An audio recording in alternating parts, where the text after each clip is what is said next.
Hey girl, Hey mama! ready to get unschooled? Totally! Welcome to Moms Unschooled. Where we break down all the things from the mundane to the magnificent, so you can think for yourself and do what's right for you. Hey Erin. Hey Sarah! I am so excited. It's almost Christmas time. I feel like you were meant to be born in the season of Christmas, but I know your birthday's not. I'm actually a December baby. What month are you? Oh, I'm a Pisces, February. Okay. You're just a jolly soul. Maybe that's why. Ho, ho, ho. No, I do. I love it. I love the entire season. I want to, though, slow down and take a minute and talk about all of the hustle and bustle. That's not what the season should be about. What is the Christmas season to you? I am one that I do like the energy of it all. I'm very much into thoughtfulness as far as special details and making nice time for people, whether you do that through decor or not necessarily gifts, but I like the formality in a way of it.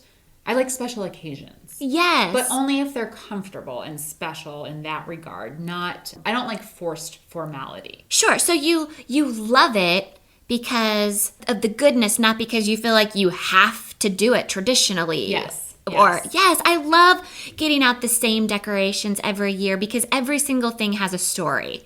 Whether it's from your grandmother who had it hanging on her tree, or it's your kids' sweet little handprints from preschool. I love that portion of Christmas. But let's face it, y'all, Christmas is getting too hustle, bustle, obligation, and it is time, I feel, to cut all of that.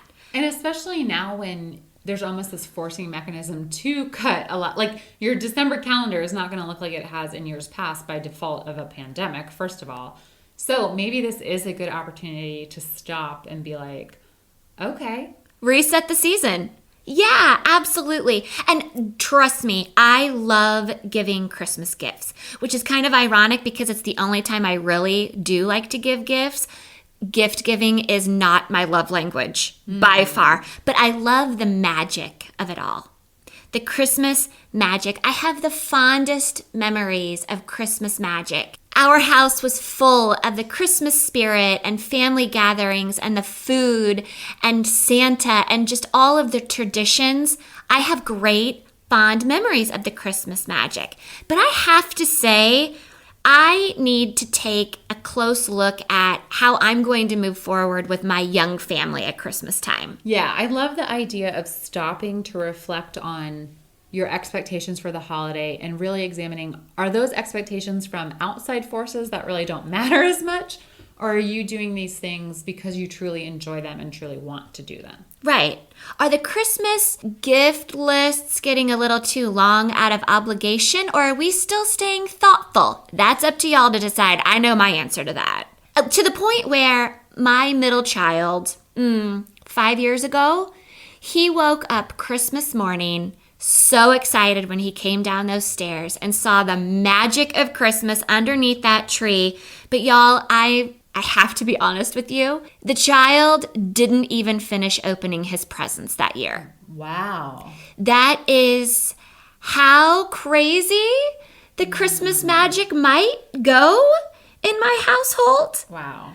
My husband is rolling his eyes right now. But I love the Christmas magic. And I realized in that moment that the overloading can certainly lead to overwhelming. I mean, are we keeping the Christmas magic alive through opening presents, or are their eyes starting to kind of go blank? I feel like if you have to stop and take a break from opening presents and reconvene, that could be a sign. It's time to reset the season. Yes, so this is totally unschooling myself, y'all, and I'm hoping if any of you need to jump on this bandwagon, you're doing so, because this episode is for me more than anything. So stay with me, y'all. I think a lot of you have heard of the 4 gifts of Christmas. I've heard it for a couple of years now. My mother keeps reminding me that this is something that's going on right now. The 4 gifts of Christmas: something you want, something you need, something you wear, and something you read. I love how it's so catchy and poetic and rhyming, but it sure does make a lot of sense. Because if you are like me, I've lost a bit of that Christmas magic in the materialism that comes with Christmas. If we let go of the materialism and really focus on the thoughtfulness and the simplicity and the tradition of it all, it sure does help us stick to a reasonable budget too. And now my husband is silently applauding me in the background, I'm sure.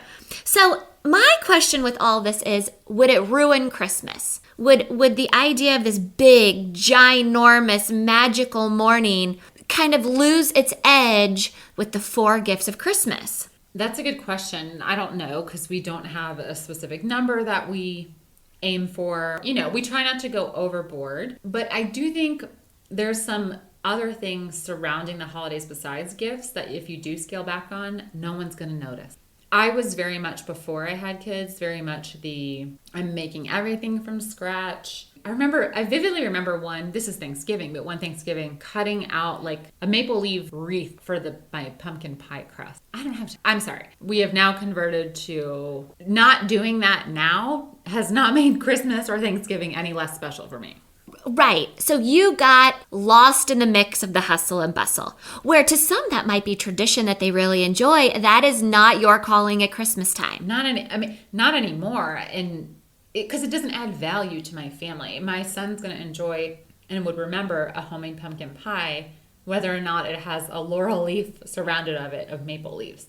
Exactly. Sure. So the idea of just keeping it super thoughtful is huge. If they're just getting a bunch of clinky toys that are just going to collect dust on a shelf in 2 weeks, how much Christmas magic is actually really there? If we can focus on the traditions that we love to create these memories and experiences and traditions for our children and for the legacy to go on, that's what they're going to remember. Yeah, and I'd stop and think, when you're doing something, whether it's picking out a certain type of gift, preparing a certain style meal, decorating your house in a certain way, who are you doing that for? And the easy answer might say, oh, I'm doing it for my kids. Well, is it something they actually care about?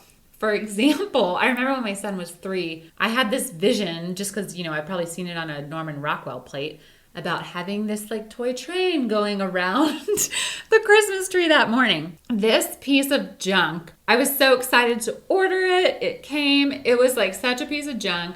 It barely went around the track. It was so sad. It was like if Thomas the Train had a cousin, like, I don't know, that got banished to the North Pole but never actually got there and was like lost in some weird spirit realm.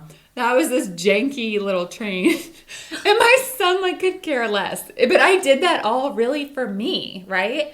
Is I wanted that moment. And I don't even think we had that thing a month. I don't know. And then it was gone. Sure. And so this is a reality check for me too. Because if I think about the conversations I've had with my kids, and y'all, they're 8, 7, and 5. If I ask them what they got for Christmas one year, they might remember 1 or 2 things from last year specifically. That's a great point. But what are they going to really remember every year? Well, my daughter remembers and expects me to do their salt dough handprints. Every year, we roll out the dough. It's the only time the rolling pin comes out in my house. All year long, it comes out once a year. And that's to roll out something that's not even edible. So we roll out our salt dough ornaments, we do our hands, we all paint them, and they go on the tree, and it's a lovely moment, and it's a memory that I will keep forever. And it sounds like they are now too. The other thing that they love is a tradition that my parents started.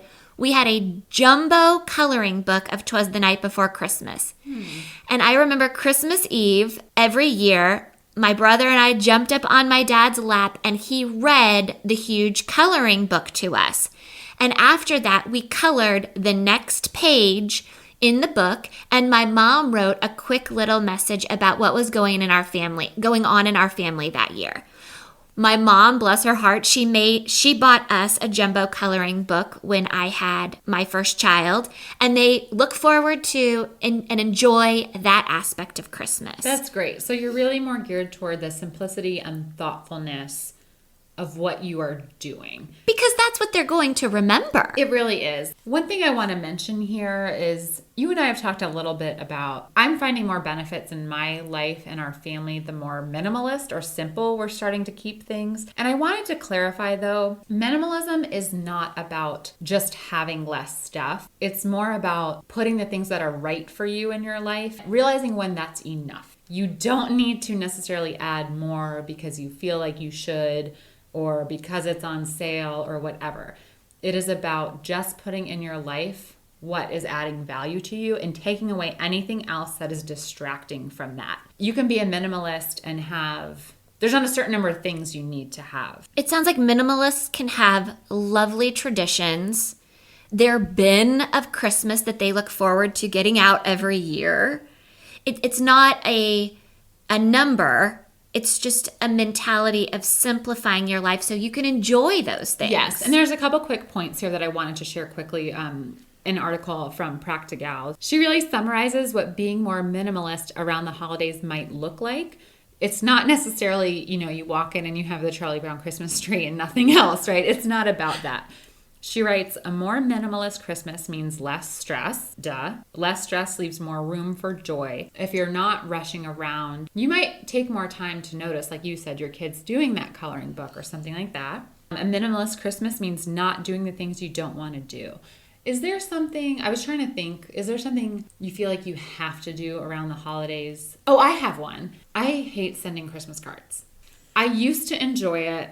I used to put like a personalized recipe in there, stuff like that. Now it's become an expectation and it doesn't feel genuine. No, it doesn't. It feels uncomfortable to send out. And I actually like receiving them. It's not that, but it feels uncomfortable to sit there and make pictures of my family and send out like everything's lolly jolly holiday over here. I don't like to do it. And I don't know if I'm going to do it this year. Good for you. So here's my Christmas card to you. Merry Christmas to one and all, but you're not getting a card from me probably. So she goes on to say, if you're not wasting time doing things you don't want to do, therefore you do have more time for what you actually want to do. And I think some people don't stop and really think about what they want their own vision of Christmas to look like for their family. And her last point is, a more minimalist Christmas allows us to put the focus where it should be as we celebrate, which makes sense. The whole point is to celebrate whatever is important to you in your life.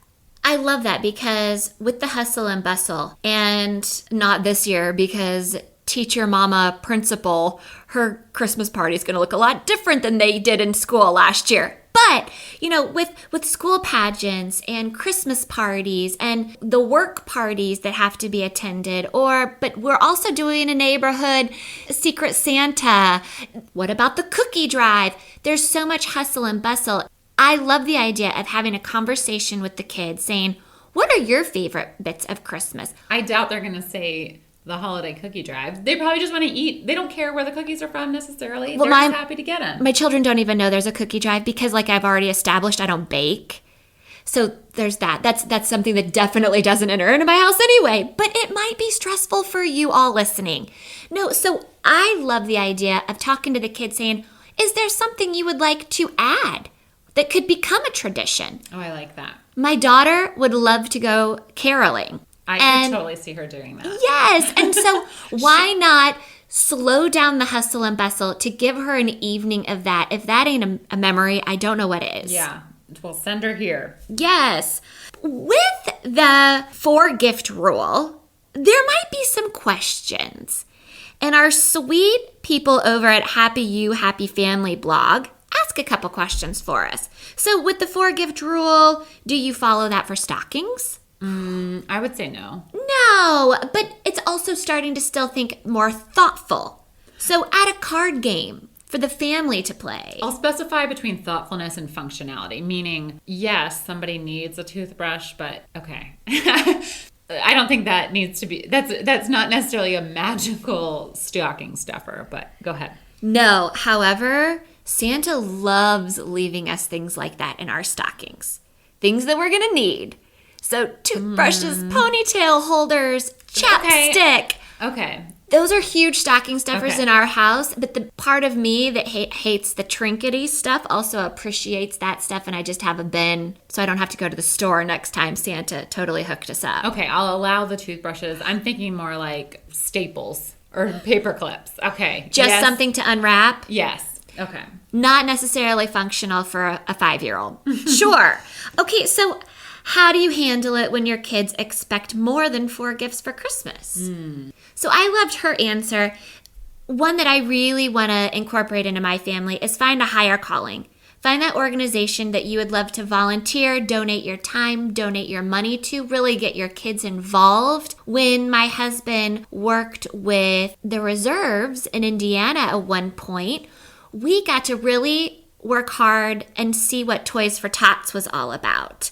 And that was a really great time for my then maybe 2 and 3-year-old children to go in, wrap toys for other kids. They touched all of these toys that night, got to push every single button, but they knew none of those were theirs and those were not going home with them, but they were sure going to put smiles on other kids' faces. I love that idea of involving them as well, because we do an end of the year gift to different organizations.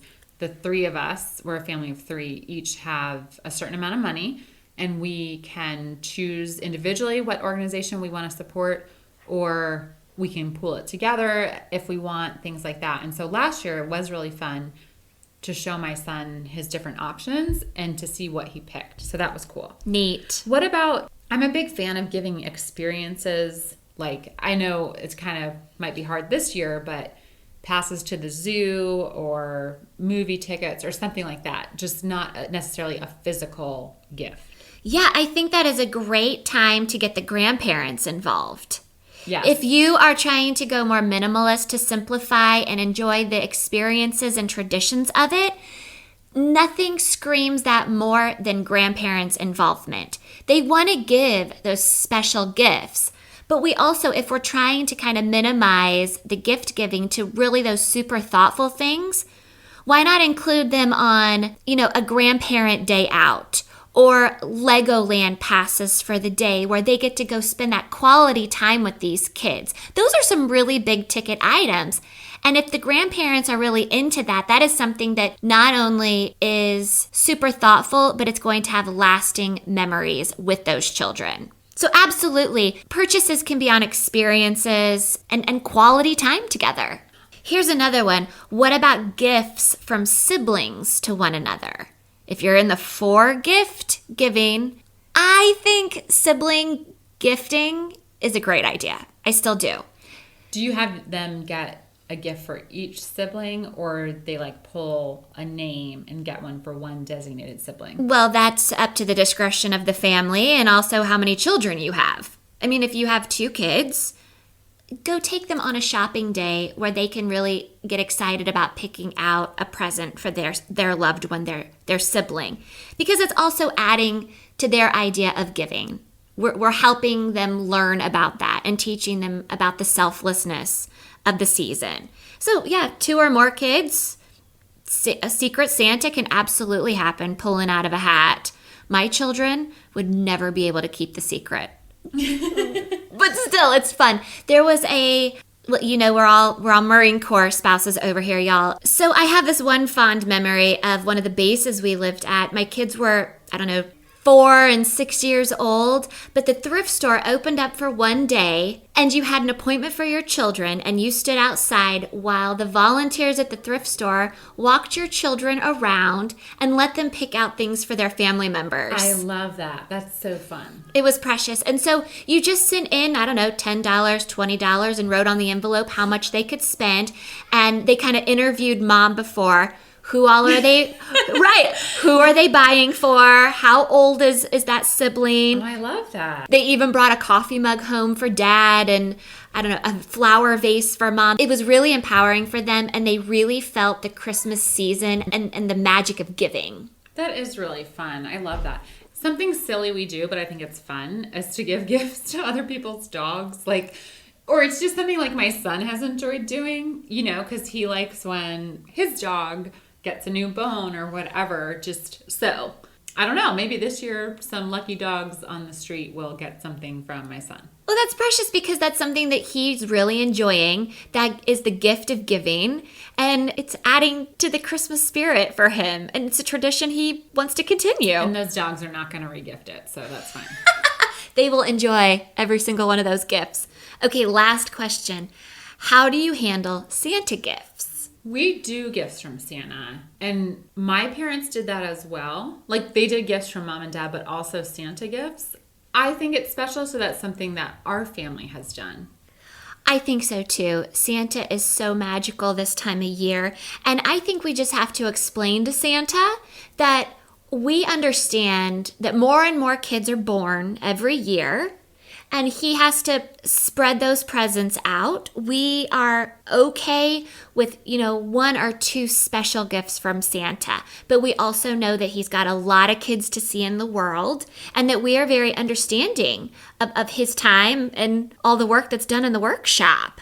So also we can ask Santa to bring a family gift. Maybe. Oh, I didn't think of that. Like what? Yeah, like a board game or Okay. a subscription box.